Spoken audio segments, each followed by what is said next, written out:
नमस्कार, मैं डॉक्टर विजय शुक्ल।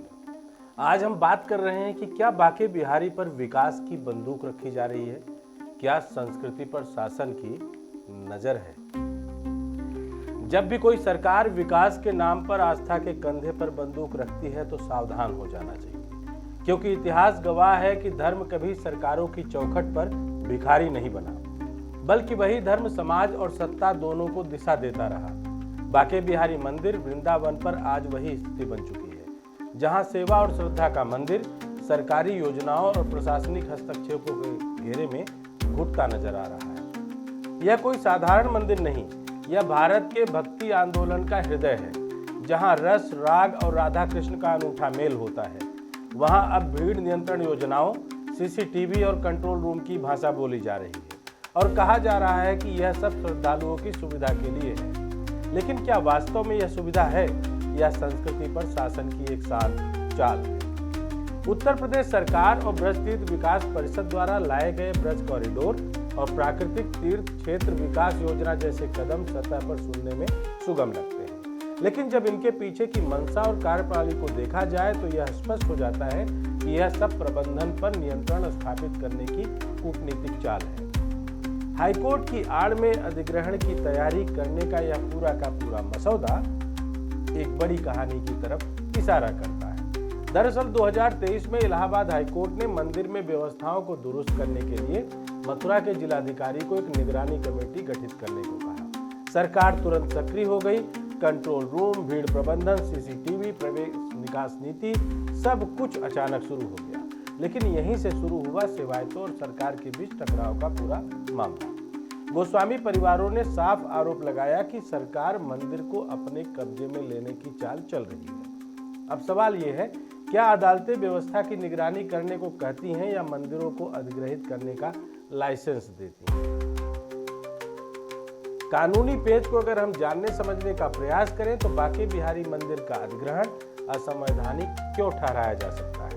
संविधान का अनुच्छेद 26 धार्मिक स्वतंत्रता संस्थाओं को एक ताकत देता है। यह अनुच्छेद किसी भी धार्मिक संस्था या संप्रदाय को यह अधिकार देता है कि वह अपने धार्मिक मामलों का संचालन स्वतंत्र रूप से करे, अपनी चल अचल संपत्तियों का स्वामित्व और प्रबंधन करे और धार्मिक अनुष्ठानों में बाहरी हस्तक्षेप से बचाव रखे। बांके बिहारी मंदिर का संचालन वर्षों से गोस्वामी सेवायत समाज द्वारा होता आया है। यदि सरकार इसका अप्रत्यक्ष या प्रत्यक्ष प्रशासनिक नियंत्रण लेना चाहती है तो यह अनुच्छेद 26 का उल्लंघन माना जा सकता है। दूसरी तरफ सुप्रीम कोर्ट की सीमा रेखा खींची गई है, जो कहती है कि शिरडी साईं बाबा ट्रस्ट, तिरुपति बालाजी और सबरीमाला जैसे मामलों में उनका अपना आदेश कि सरकार धार्मिक प्रबंधन में तभी हस्तक्षेप कर सकती है जब वहां वित्तीय भ्रष्टाचार, कुप्रबंधन या सार्वजनिक व्यवस्था को कोई खतरा हो। बांके बिहारी मंदिर में ना तो भ्रष्टाचार सिद्ध हुआ है, ना कोई गंभीर प्रशासनिक विफलता आई है, इसलिए प्रशासनिक नियंत्रण का कोई वैध आधार नहीं बनता। अब ट्रस्ट बनाम राज्य संपत्ति का विवाद माना जा सकता है। क्योंकि बांके बिहारी मंदिर एक प्राइवेट रिलीजियस ट्रस्ट है, इसके संचालन का अधिकार सेवायत परिवारों के पास है। यदि सरकार इसे प्राकृतिक तीर्थ कहकर या कॉरिडोर के नाम पर इसका नियोजन करना चाहती है तो यह संविधान के अनुच्छेद 301 राइट टू प्रॉपर्टी के भी विपरीत होगा। मॉनिटरिंग कमेटी की भी अपनी कुछ वैधानिक सीमाएं हैं। दरअसल हाईकोर्ट ने व्यवस्था सुधार के लिए निगरानी समिति बनाने को कहा था, मंदिर का अधिग्रहण करने का आदेश नहीं दिया। अगर डीएम या प्रशासन उस आदेश की आड़ में मंदिर की परंपरा, पूजा विधि या संपत्ति व्यवस्था में दखल देता है तो यह न्यायालय के आदेश का उल्लंघन भी होता है।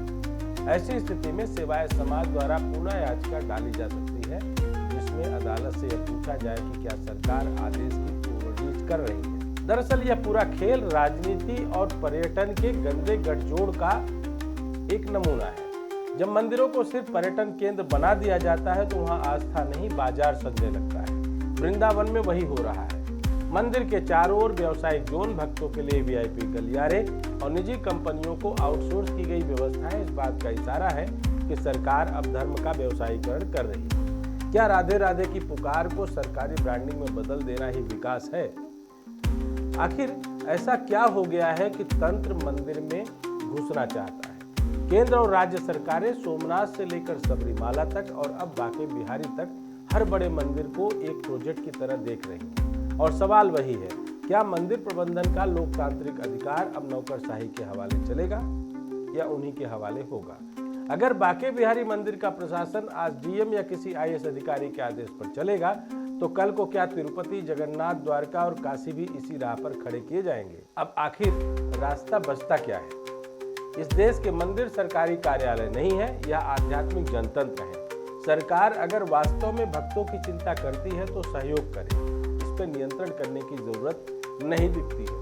व्यवस्था की जरूरत है, प्रशासन की नहीं। कुल मिलाकर बांके बिहारी कॉरिडोर एक भक्ति आंदोलन के पूरे खात्मे की तरफ बढ़ती हुई एक व्यवस्था का इशारा है।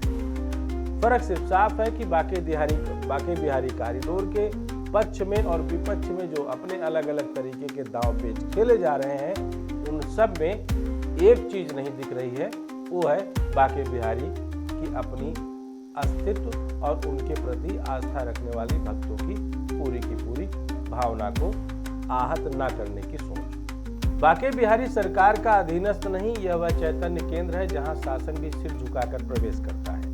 यदि इसे योजना के नाम पर कब्जे में लिया गया तो यह सिर्फ एक मंदिर नहीं खोएगा, देश वह अपनी आध्यात्मिक चेतना का हृदय खो देगा। संविधान कहता है कि धर्म स्वतंत्र है और परंपरा कहती है कि मंदिर सेवक के भरोसे फलते हैं। दोनों को मिलाकर सरकार को साफ संकेत देना चाहिए, बांके बिहारी को मत छेड़ो। अब जब मथुरा और वृंदावन के अंदर यह एक अलग तरीके के आंदोलन के रूप में दिख रहा है तो जाहिर सी बात है कि सियासत के अपने दांवपेच भी इसमें कुछ अलग जरूर होंगे। आगे क्या होगा यह खुद ठाकुर जी जाने या फिर राम जी की अपनी मर्जी। श्री राधे। जय हिंद, जय भारत।